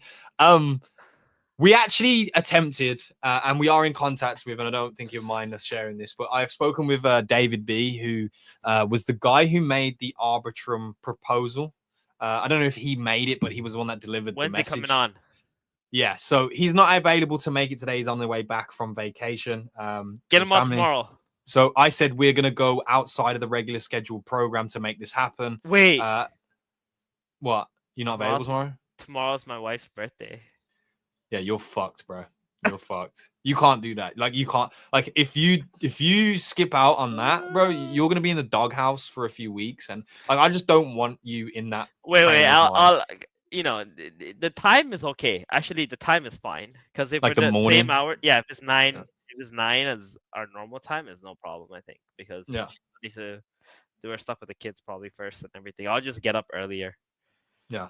Oh, no worries, no worries. We'll see. It's not confirmed yet anyway. You know, I've shot that message out that we can do it outside the regularly scheduled program. We can even do an X space if it needs be, if it's more convenient to do it that way. So just letting you guys know as the audience, that keep your eyes out for that. We also are trying to get in contact with every other ecosystem that has made proposals at this time. And one way to understand that and know that, and if you don't know anything about the proposals, it's your first time hearing about it. Well, let me introduce you to Tori. It is a creator who won Creator of the Week from Ronin Radio last week, and she cooked up this absolute banger. Now, if you're a Ronki, this is definitely a Ronke no read type of post because you're probably not. But all the information is basically here, right? So if we're talking about it, what are these proposals? You know, Ronin is going from L1 to L2, which means it's going to need to utilize sequencer technology. We won't dive deep into that. If you want to know more about it, go and ask a fucking AI LLM and you'll get the answers. But we're going to need to utilize a sequencer technology. There are different forms of that technology. There are different ecosystems that provide different forms of that technology. And currently, right now, ZK Sync, right? They have proposed. Polygon has made a proposal. Optimism has made a proposal, and Arbitrum has also made a proposal. This does not mean that like Ronin is selling its soul to become part of those ecosystems. That is not the deal that's on the table. This is actually going to just be the technology layer being managed or handled by one of these entities, and if not, maybe another one that continues to offer. Who else will throw their hat in the circle here? But it will be the sequencing technology and what actually rolls up all of the transactions that happen on Ronin and sends them to the L1, being sending them to Ethereum. So that's essentially what needs to happen anyway. And there is a demand, right? And there will be a bit of a squabble between who Ronin essentially chooses. Now, it's important to understand here that that decision is going to be in the hands of the governing validators. And beyond that, I'm not sure. I think there's like a weighted decision to be made with governing validators and potentially Sky Mavis participants as well. Us as the community, in black and white, we don't actually get the choice, right? Like it's not our choice essentially to make. But what I am telling you guys is that you can make enough noise, right, that we will have an influential factor on those who do have the decision, right? And I think it is important for us as a community to understand it is definitely going to affect us, right? We're going to be using the network, so it is important for us to understand the benefits of us making whatever choice that we end up making. So it would please me if you fucking turned your ronky brain off and actually went and read this post, right? Interacted with this post and had some fucking opinions, all right? That's all I'm asking of you. But Ronky Cop, as I say that, says everything Gila just said went in one ear and out the other. Sounded like a different language or something. All right, you know what? You're not alone there, buddy. Steven, you fucking suck, bro. You really do. I don't understand. Either way, because I was gonna ask, oh, yo, Theban, where is your favor? Like, where are you favoring right now? I don't even know where we're at. So. Oh my good. No, God. but in all honesty, the way I see this, right, is like I see it from a marketing perspective more than anything else, right? People like talking about tech and all this and blah blah blah. Let's not forget we're in an attention economy, man. Yes. Right. So like anything that brings attention to us is actually the most important part for the immediate future, right? Obviously for long term, maybe that's also better for long term, but I would say like immediately partnering with someone like Arbitrum, right, would bring a lot of benefits, right? Maybe like the amount that you're getting is not as much as like some of these other people offering, but at the same time, there's a very good reason why I think others are offering more, right? Like it's not like Arbitrum can't afford it. Arbitrum can afford it, but they also know that like they got some leverage, right? Yeah. I mean, all these other guys also have like leverage of their own, right? But it's like some of these guys they need Ronin. You know what I mean? Like Ronin is one of the few who actually have users. Yeah. I mean, if you look at the lineup, right, ZK Sync, Polygon, Optimism, Arbitrum, out of all of those, I know obviously Arbitrum have a gaming arm and they want it to be successful. They want to push it. Polygon obviously has in the past as well. In terms of Optimism and ZK Sync, I don't know of anything gaming related in those ecosystems. So there's a huge incentive driver from both Arbitrum and Polygon. Polygon has, I mean, the thing about Arbitrum Polygon has like, gaming, like, and I think Psychout made this very clear, or he wants to make this very clear, right? We're only partnering with Ethereum, right? Like this is nothing of like, oh, we're going into Arbitrum or something. We're just using their stack, But it's like it's clear to me that like no matter who you go with, like it's gonna be some kind of like marketing push, and like it's in a way an alliance, right? So I think like there'll be a symbiosis. I think Arbitrum has like a bright future, and if that also means like, because someone asked, oh, would the games on Ronin and such be able to tap into that Arbitrum, like the what is it called? Like they have like a $200 million. Their grants. Their grant, right. Would like the projects on Ronin be able to do that? And they said, yeah, why not, right? Like so, being able to have access to that, maybe Ronin, just like you said, becomes that like Ronin is Ethereum's gaming arm, right? But if Arbitrum can also tag on there, right, with Ronin, I can see a lot of benefit there for all the projects within Ronin. I'll tell you my spiel, to be honest. You know, this is without a field of knowledge of all of the participants, right? Which makes it inherently broken and biased, but fuck you, I'm going to say it anyway. And it is my diligence to go and look into these other areas as well. And equally, it is yours to have a credible opinion of the whole situation. But Arbitrum makes the most sense to me, right? It's a huge ecosystem that already exists. The grant program is very, very juicy and enticing and is really fucking helpful. We have our own grant programs with the lightning grants and stuff like that, but like this is a different scale. One thing that Ronin needs to add to its capabilities is the DeFi aspect. I think Arbitrum's DeFi environment is very extensive and very matured now as well. And is there some kind of crossover that could exist from that? Ronin wants to position itself as a gamification layer of Ethereum, but I think if the stack, right, the tech stack that allows it to be the L2 of Ethereum comes from an environment, it largely makes it possible that gamification within the ecosystem that provides the stack is a possibility as well in the future. I just believe that at the moment, as it stands, there is a lot of collaborative potential with Arbitrum specifically. And the reason why we want to talk with people or representatives or just even community members from these different ecosystems is to just kind of gather a bit more knowledge of what's there, because you guys are either Ronkies or just like diehard Ronins and diving into DeFi outside of and not just DeFi but other applications in crypto. Like it's not your priority a lot of the time, so we don't really have that knowledge of these other ecosystems wholly. And I think it's important to get that, especially before we come to a decision. And like I said, we don't have the weighted factor of influencing the decision directly, but an indirect influence is equally as important, I think. So for us to have a credible influence, it is important. So you'll see over the next few days, we'll announce something, we'll make some shit happen so that we can get information to you guys. I think it will be largely beneficial to those ecosystems to have representatives or community members come through and kind of experience what it's like to talk to the community, and also just start growing those ties.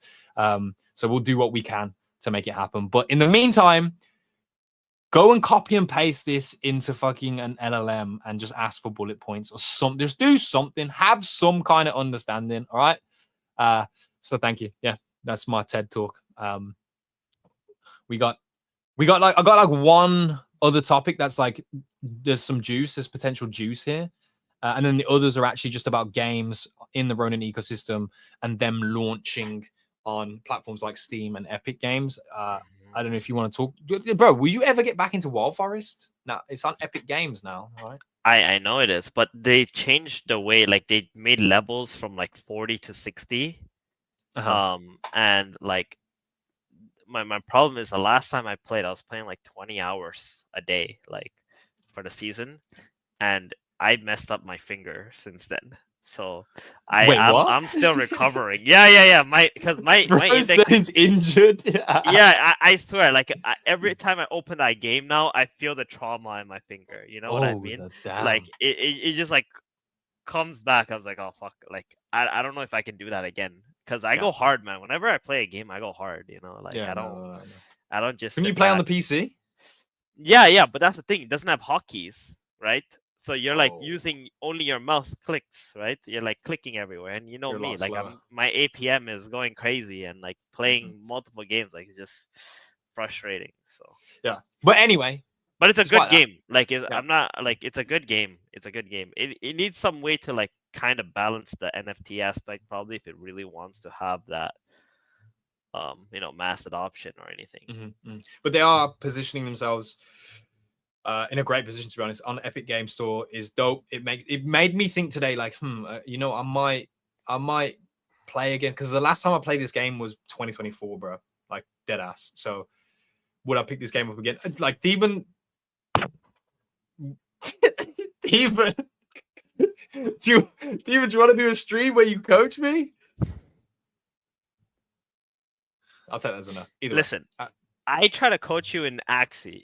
Guys, I'm so good at Ayyy, bro. I'm so good. One of the most miserable experiences, bro. Like, no. He is so bad. I'm so good now. Okay? I'm this guy literally spent like, okay, I didn't play Ayyy for like months. Yeah, this guy spent like, I don't know, a month or 2 weeks or whatever it was, and he got stuck at like rank 500 or whatever. Like, right? That's a good rank. Okay?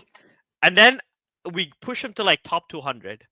Then I step away for like a couple of hours. I come back. He's like rank 700. Okay. I'm like, what the fuck? Then I'm like, okay, fuck it. Let me go, start up my team. Let me go and play a few games. Right. And within like the first couple of hours, I'm already in the top 100.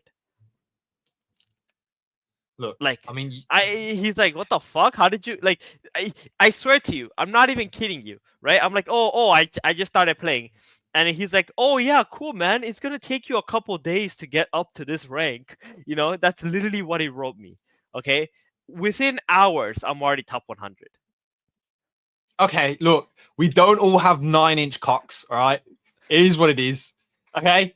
It just is what it is. He's like, what In the other fuck? news, So, live. so in other news, we're not playing Wall Forest for you, okay? Okay, yeah, that's fine. Because That's fair. you're if you couldn't, dude, Wall Forest is hard game, bro.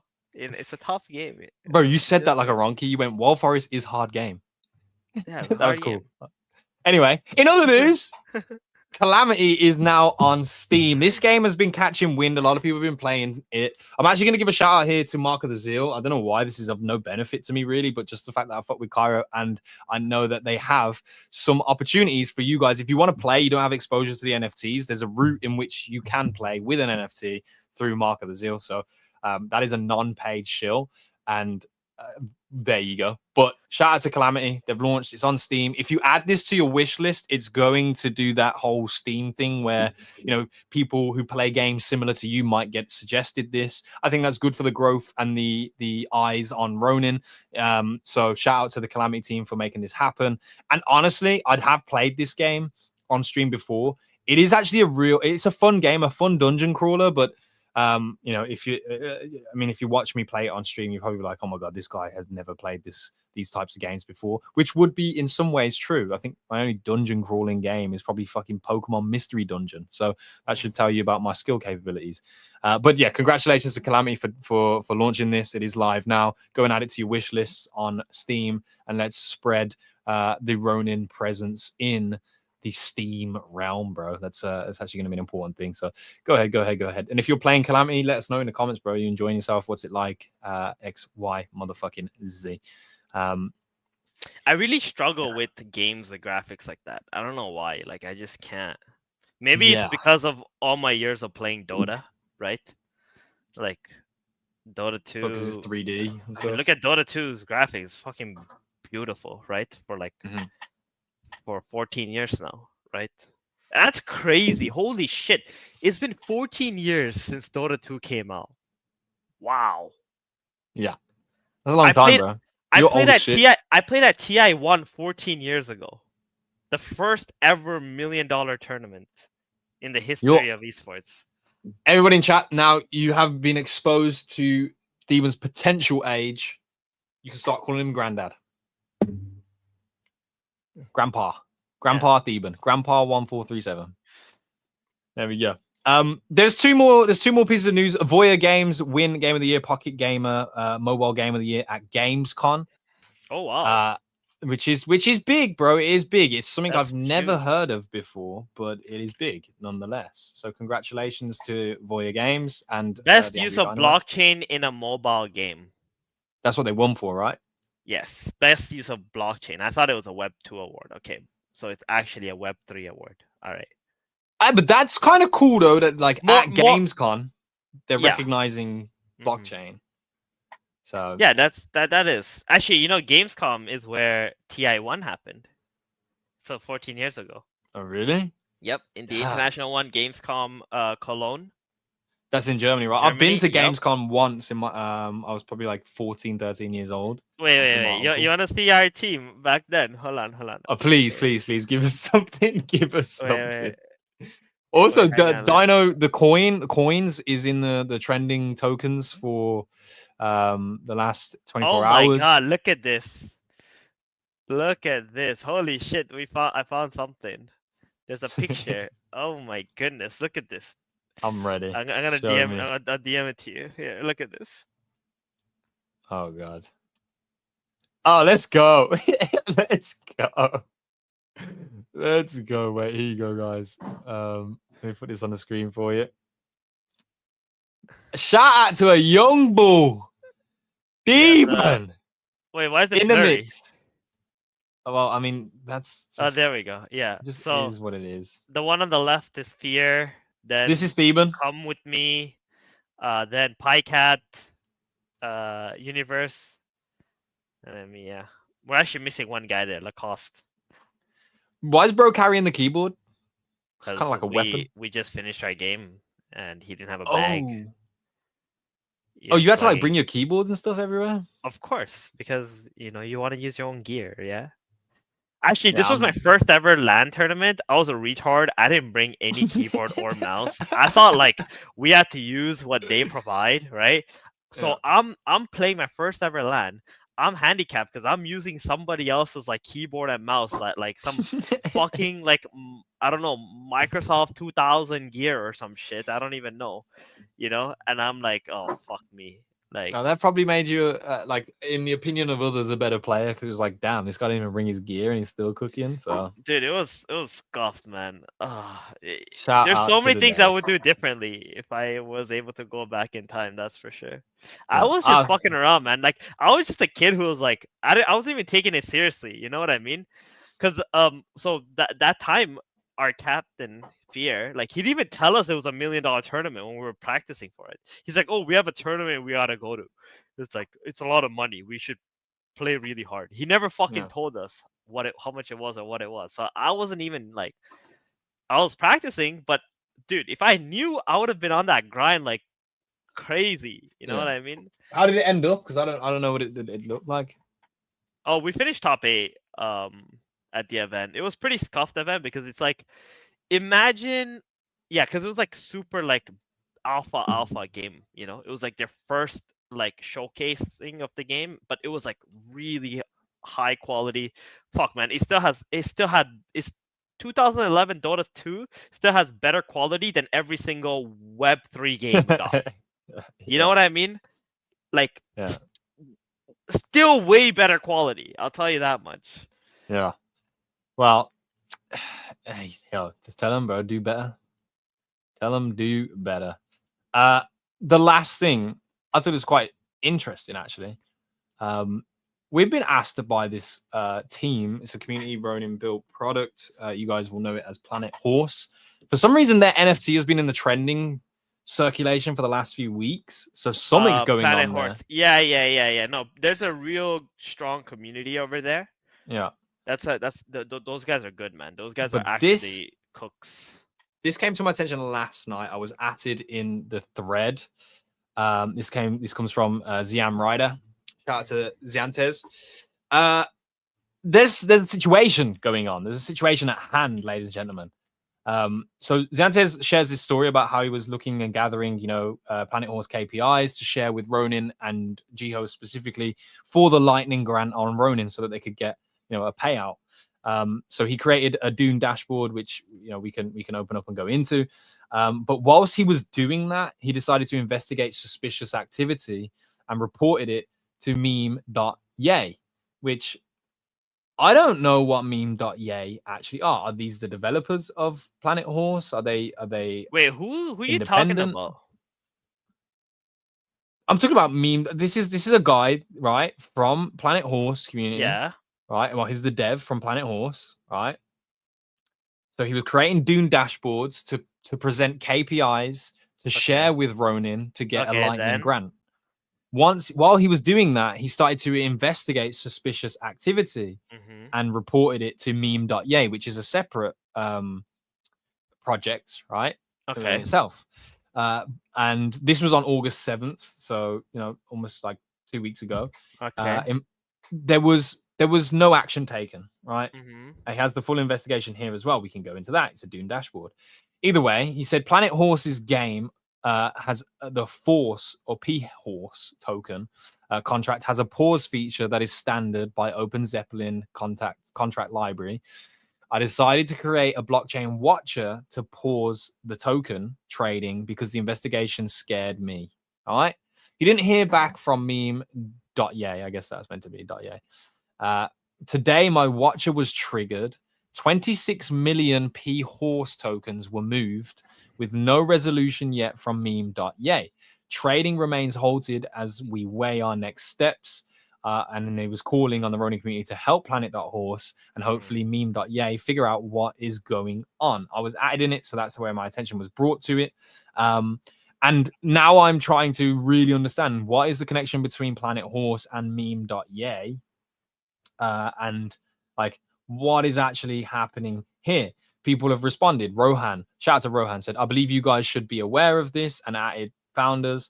Apparently, they already exploited all the Sabong Saga rewards too. So, who is meme.yay, or is it a wallet associated with meme.yay? And like, is there some kind of exploitation? They exploited Sabang Saga for what? Rewards apparently, and I'm not sure. Like, there's a response on this. Weird, bro. Who the I hell gotta are look they? into this now. Send Yeah. send me the link. Let me take a look. So nobody Time to like, I investigate. don't know who meme.yay are, but we need to know. And I'm calling to you guys as a community. Do you know who meme.yay are? Are you aware of any of this? Is there more information that we can get into here? And you know, you putting it on the show is really kind of bringing and like shining a light on the situation. So that if there is an issue right here, and wait, if why does that account have 180,000? This is what I'm saying, bro. And I'm like, I don't even know them, and apparently I'm following them. So you know, we go look into this a little bit more deeply. Convert meme coins for gotcha prizes on the Ronin network, right? They've been around apparently for a minute. Holders of NFT collections, and he lists them all, and Sabong Saga is in there, and on Ronin now get 10% bonus when swapping any tokens into Yay points. It's roll time. So obviously, if you get Yay points, you're going to be giving them tokens. And I think where he's saying the 26 million is being moved is out of meme.yay. Do they have an agreement that they will take coins from these projects and like store them so that they don't crash value? Like, because here it says, welcome Planet Horse to the rollers table. Users can now swap P-Horse to Yay points with a 15% bonus. All P-Horse received will be diamond handed, given back to the community as gotcha prizes, or burnt. 30% gets sent back to the team. But what we're seeing from the Dune dashboard and the on-chain sleuthing that Ziantes has done as the founder of Planet Horse, is that 26 million of the token has been moved. So whether that was the whole 26 million that people had swapped for Yay points, and it starts to get a little suspicious as to where those rewards are going, if they're not going back into the gacha prizes and they're not being burnt, is this a fucking rug? And I think that's the situation that's at hand, and we'd like to get to the bottom of it, because Kitty World is also on that table. So there's, you know, you're definitely going to have to do some investigating, my friends. Burn coins in there too. They have adopted pretty much all of our community-built projects. Ronin coin is in there as well. Like, they've adopted all of these projects to be in their system. Cock is in there. Of course, Cock's in and out, and then it's in. But so all these things are in there on their platform, but there's suspicious on-chain activity happening. So we're going to just raise awareness of that, so that if there is anybody that, you know, wants to investigate and do some stuff, then yeah, he said Theben, go talk to Kitty right now. So this seems like it could be issues on hand. I'm not going to connect my wallet to this right now, but yeah, who knows what's going on, bro? Because we need to find some more answers. So that is the thing we will leave you with today. If you know any more information, if you have the ability to go and find out more information, then, you know, please do. Let's help some of our community projects out here in this moment in time. But here is the investigation, just to share it with you, right? Shout out to Ziantes as well. I spoke to Ziantes and I messaged him. I said, bro, like, I'm sorry that this is happening. I hope everything is okay and things get resolved. But low key, your Dune dashboard building ability is fucking sexy, and I want that. So shout out to Ziantes. I'm probably going to see how we can work together and probably bring him in, you know, to the Ronin Radio team, and we can start making our own Dune dashboards as well to use on the show. So let's see if that avenue elaborates. But aside from that, let's not focus on that. Let's focus on the fact that there's an issue at hand, and we should try and resolve it. But let's look a little bit deeper. An investigation on what happened when Planet Horse partnered with meme.yay. Planet Horse came across meme.yay very early during its release. We saw a lot of potential since big names had already partnered with meme.yay, and they had made one big promise that echoed in our minds for very long. We will never sell your tokens. After the partnership started, however, we started to notice a very strange non-organic behavior in the meme.yay ecosystem, and here we'll break it down. They are calling this the exploiter. It all started, wait, let me just check this. Okay, so the exploiter has a wallet link. It all started when Planet Horse team identified identified, I guess that's supposed to be a non-organic series of tokens being brought by one particular wallet that for now we will call meme gotcha exploiter. The table below shows historic data on wallets that bought most P-Horse since the token launch date, tracking down the exploit start point, meme gotcha exploiter. So this is meme gotcha exploiter. They bought 34 million P-Horse. Now, that's bread, bro. They haven't sold.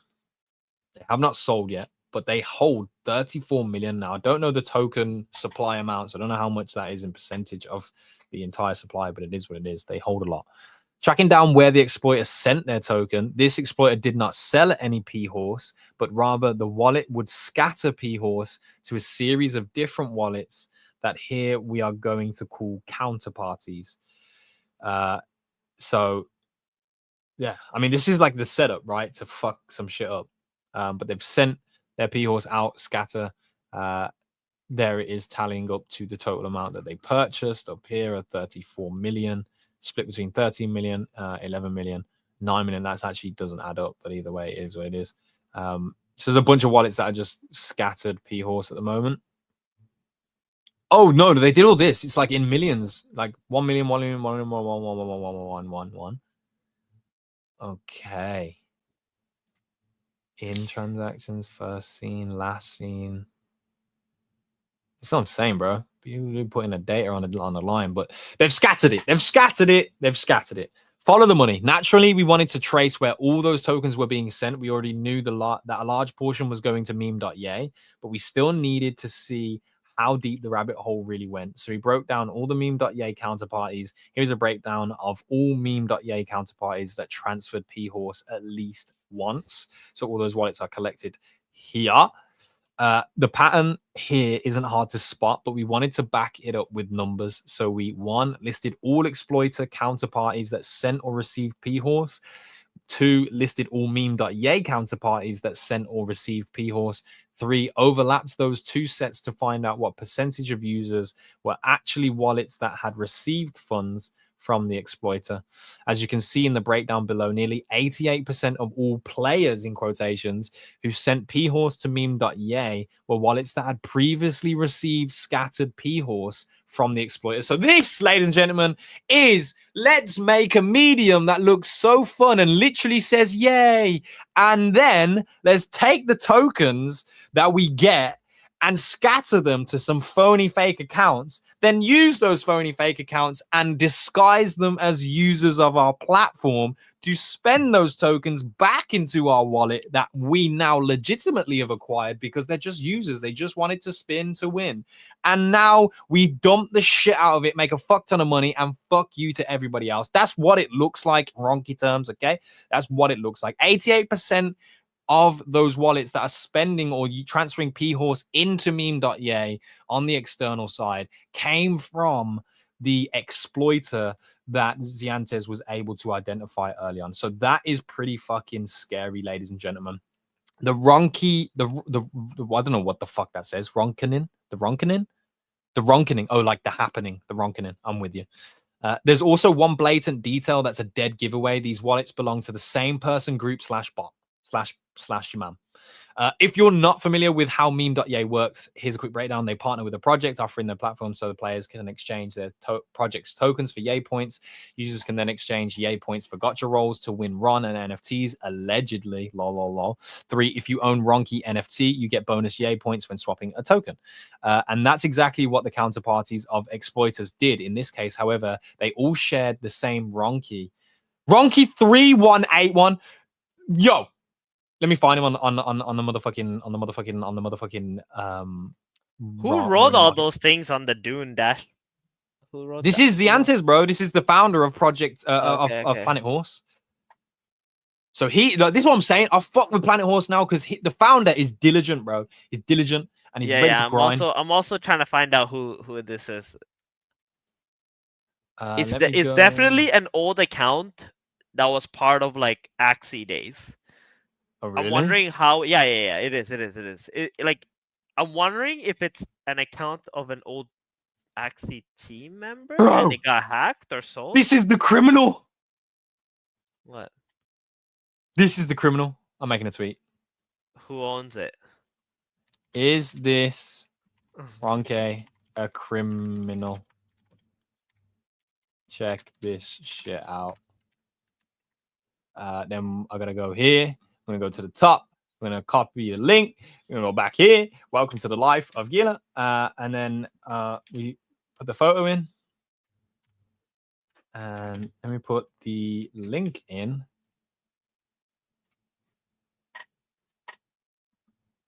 Check this shit out. This is a Ronky criminal, ladies and gentlemen. He should be in G jail for life.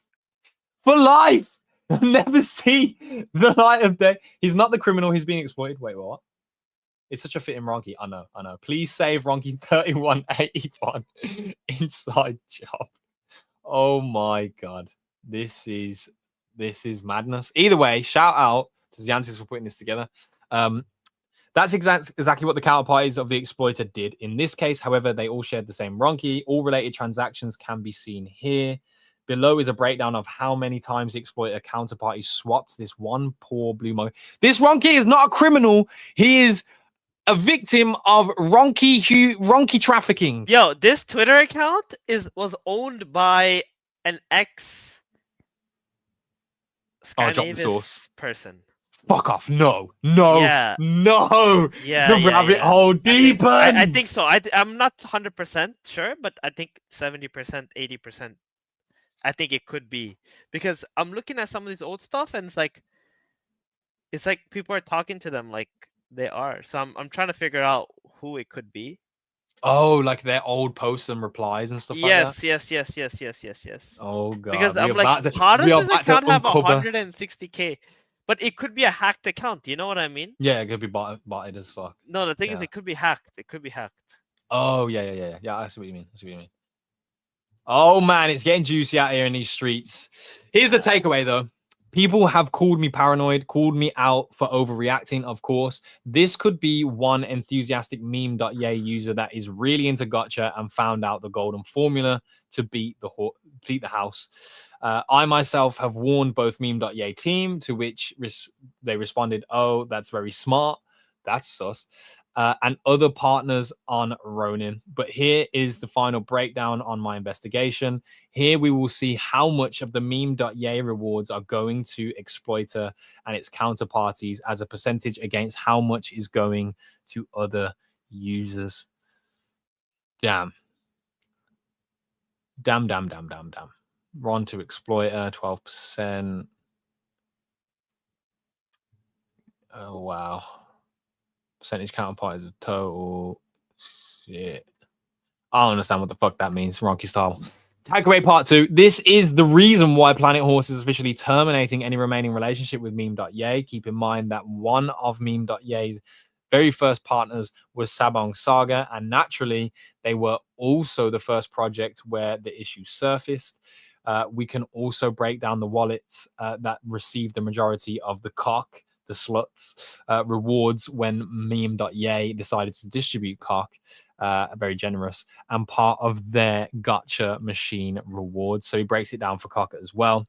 Some of the cock tokens were sold, but mostly recycled into the gotcha to keep the scheme running.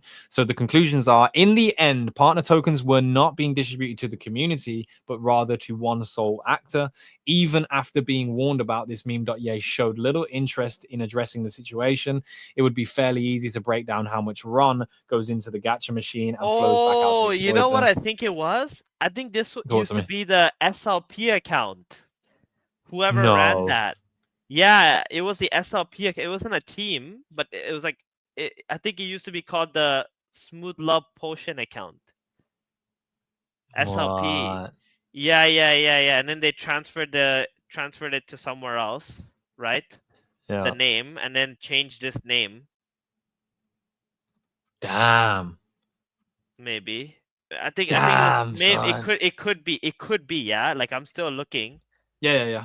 But I think this was the SLP account. I don't know what it used to be called though, what the tag used to be. But I think this was the SLP account. That's why it has so many followers.